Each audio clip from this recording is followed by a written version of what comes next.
They said they needed space. They said they weren't ready. Then they disappeared, sometimes slowly, sometimes overnight. And you were left trying to make sense of the silence. Was it something you did? Did you ask for too much? Were you not enough? These questions keep so many people awake at night, especially when they've given their heart to someone who's emotionally avoidant. But then, just as you begin to heal, just as you finally stop waiting for their return, there's a message, a like, a call. They're back. I'm Jim Rohn, and in this video, I want to give you the real, grounded truth behind why avoidant partners come back and what's really going on beneath the surface. Because here's something you need to hear. Most of the time, they're not coming back because they've had a sudden emotional epiphany. They're coming back because you shifted, because your energy is no longer chasing, because they feel the safety that distance provides, and ironically, that safety is what draws them in. Avoidant partners don't regulate emotions the way securely attached people do. When intimacy gets close, their nervous system goes into a kind of emotional shutdown. They may seem cold, aloof, even indifferent, but deep down it's fear. Fear of engulfment. Fear of losing control. So they withdraw. But once the emotional threat is gone, once you stop reaching out, once you start choosing yourself, they feel that absence. Not in a deeply healed way, but in a familiar pattern. Wait, what if I lost them? In this video, I'm going to walk you through exactly why that happens, what actually sparks their return, and how to see the difference between emotional growth and emotional looping. Because you deserve real connection, not just recycled attention from someone who disappears when things get close. So if you've ever been caught in the cycle of hot and cold, if you're tired of second-guessing your worth, and if you're ready to respond from grounded clarity instead of emotional chaos, go ahead and subscribe. Tap the bell so you don't miss what's coming next. And drop a comment to share your story. You are not the problem. You're just done playing small in relationships that don't meet you fully. Let's talk about what really brings avoidance back and how to protect your peace when they do. Let's dive in.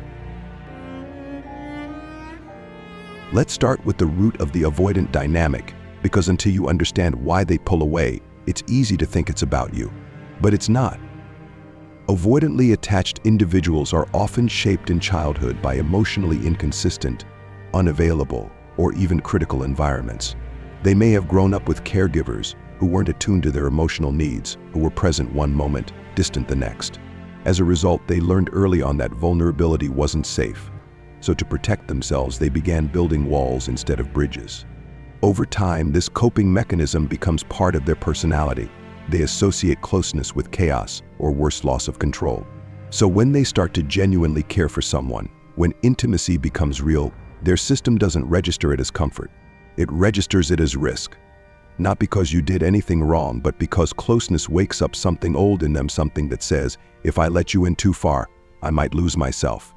And so they do what feels safest, they retreat. What's important to know is that avoidants don't usually pull away because they've stopped caring. Often they pull away because they care more than they know how to handle. Love brings them face to face with the very vulnerability they've spent years avoiding. That's why so many people with anxious or secure attachment styles feel blindsided when an avoidant suddenly becomes distant, especially after a moment of connection. It's not that the connection wasn't real. It's that the realness itself was too much for their system to handle. I had a client named Eva who dated an avoidant man for about 6 months. Things were going well, deep conversations, shared values, steady progress. Then one weekend, after a particularly vulnerable moment, he completely pulled back. No explanation, just distance. Eva spiraled, thinking she had said something wrong. But after a few weeks, he resurfaced with a text that said, "I've been thinking about you. I miss our connection." That's the cycle. Pull away, regulate, reach out. Avoidants don't typically return because of a grand realization. They return when their nervous system calms down and the closeness they once feared no longer feels threatening because now there's space. And ironically, your absence becomes the very thing that allows them to feel safe again. But that return isn't always a sign of growth. Sometimes it's just the pattern playing out again. Understanding this helps you stop personalizing their retreat. It helps you stop chasing or over-functioning in hopes of bringing them back. Because when you realize their behavior isn't about your worth, you stop trying to earn love from someone whose reflex is to run from it. This awareness is power. It doesn't mean you stop loving. It means you start loving with boundaries. You start responding from grounded truth instead of emotional reactivity. And from that place, you can decide what kind of relationship you truly want, not just what you're willing to wait around for. Now let's talk about why avoidants leave, because this is where so many people get stuck in confusion and self-blame. When someone you care about starts to withdraw just as things are getting closer, it's easy to assume they've lost interest, or worse, that you did something wrong. But what's really happening underneath the surface is much more about them than it is about you. For avoidants, emotional intimacy is not just a relationship milestone, it's a trigger. When things begin to feel emotionally real, when there's vulnerability, consistency, or an invitation to go deeper, it activates a subconscious alarm system in their brain. That closeness, which for securely attached people feels safe and nourishing, feels overwhelming to someone with an avoidant attachment style. Their nervous system interprets intimacy as a loss of control, a potential threat to their independence, or even a sign that they're about to be emotionally engulfed. So what do? They retreat. They start pulling away. They might say they need space, or that they're suddenly unsure of the relationship. They may even convince themselves and tell you that they're just not ready, or that something doesn't feel quite right. But the truth is, what doesn't feel right isn't you. It's the vulnerability itself. It's the emotional closeness that stirs up all their old wounds. And rather than sit with that discomfort, they do what's always felt safest: they create distance. I worked with a man named Josh who had been dating a woman for nearly a year. She was warm, emotionally open, and genuinely cared about him. But every time the relationship deepened, when she introduced him to friends, shared a childhood story, or even said, "I feel really close to you," he would get distant. He'd stop texting as often, avoid plans, and say things like, "I just need time to think." To her, it felt like emotional whiplash. To him, it felt like survival. What avoidants rarely say out loud is that their withdrawal is actually a coping mechanism. It's how they protect themselves from the fear of being truly seen and possibly hurt. They don't leave because they don't care. They leave because they do care, and caring feels dangerous.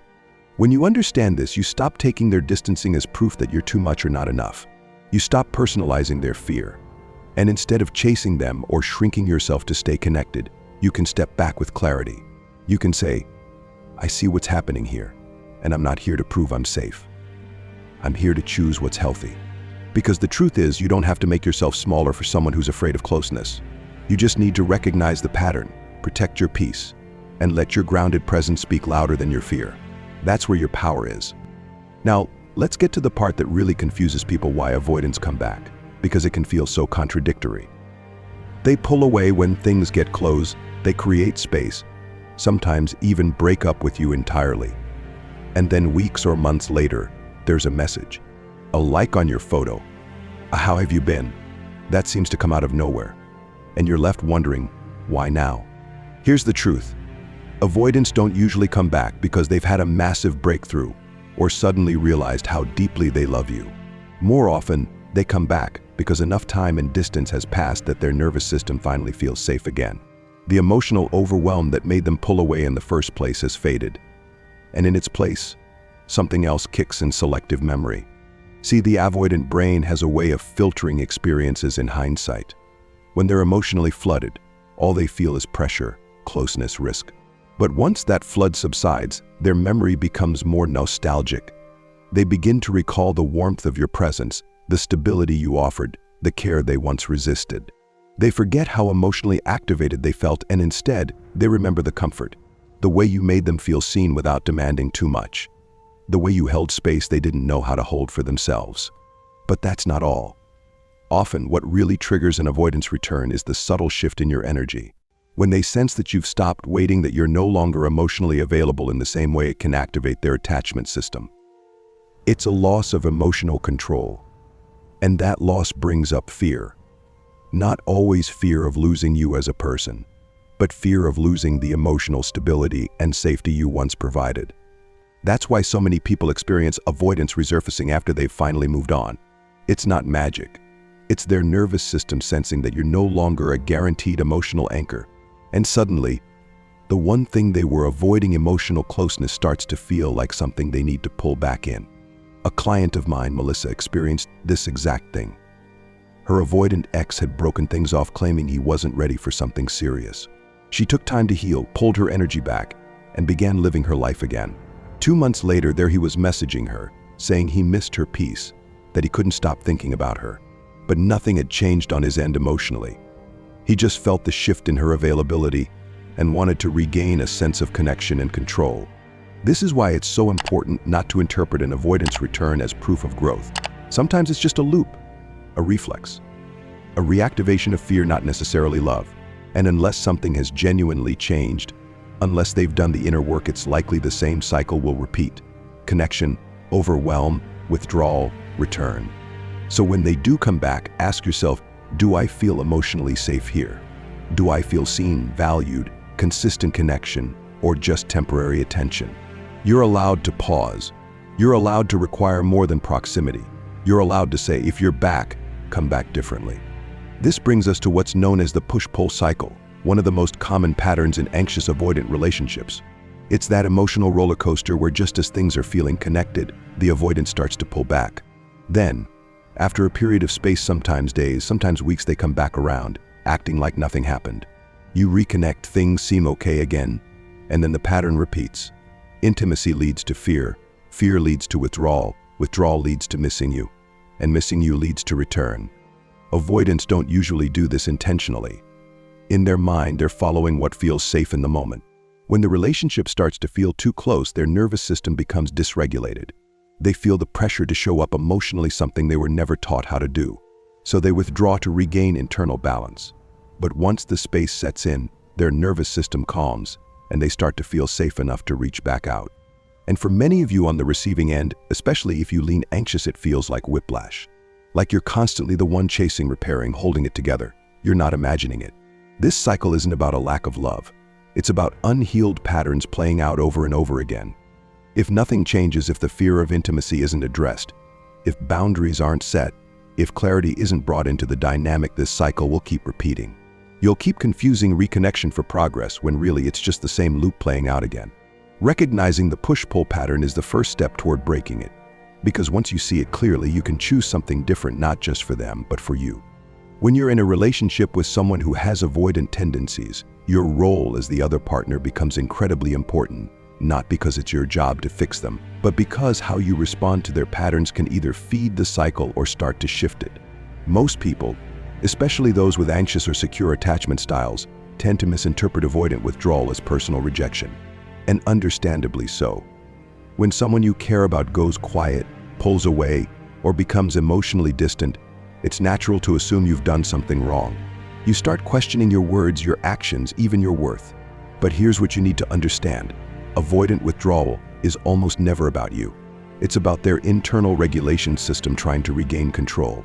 They're not necessarily upset with you, and they haven't stopped caring. What's happening is that the emotional closeness has triggered old survival programming. So when you meet that withdrawal with panic, over-explaining, or chasing, it confirms to their system that connection equals pressure, and they pull away even more. This is where your greatest power lies, compassion paired with boundaries. Compassion means you understand that their distance comes from fear, not malice. Boundaries mean you don't abandon yourself to keep the connection. You can say something like, I respect your need for space, and I also need communication to feel safe here. That's calm, clear, and grounded. You're not begging. You're not demanding. You're just honoring both your understanding of their triggers and your own emotional needs. One of my clients, Sarah, used to flood her avoidant partner with texts every time he pulled away. She'd spiral into fear and try to win him back with reassurance. But when she started practicing emotional regulation, waiting until she felt calm before responding, expressing her needs without emotional urgency, and holding space without overfunctioning, something shifted.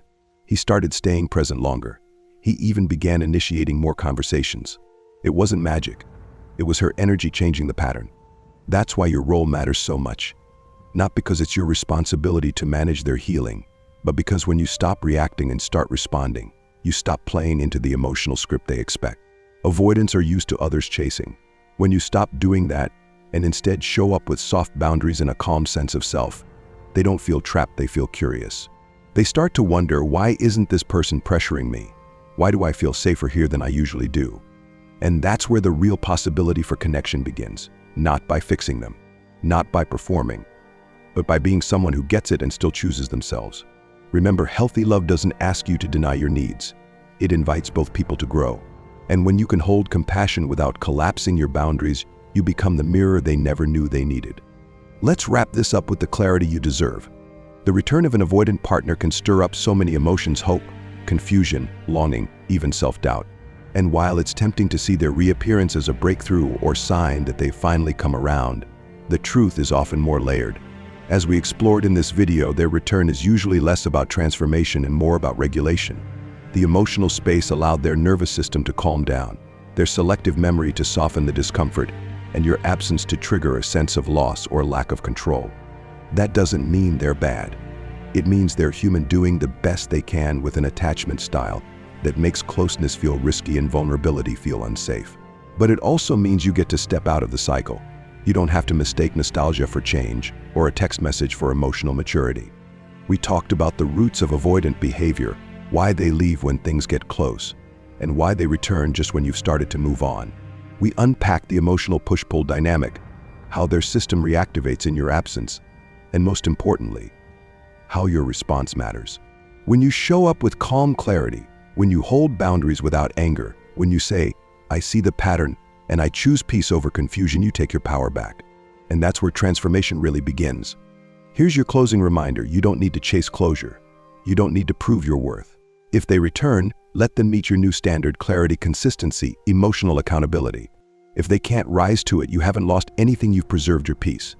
If this video gave you the insight or encouragement you needed today, please subscribe to the channel, hit the bell so you never miss a new video, and drop a comment below. I'd love to hear your story, what resonated most with you, and what new boundary or shift you're ready to make in your own healing. Thanks so much for watching. Until next time, protect your peace, honor your growth, and remember, the right connection will never ask you to abandon yourself.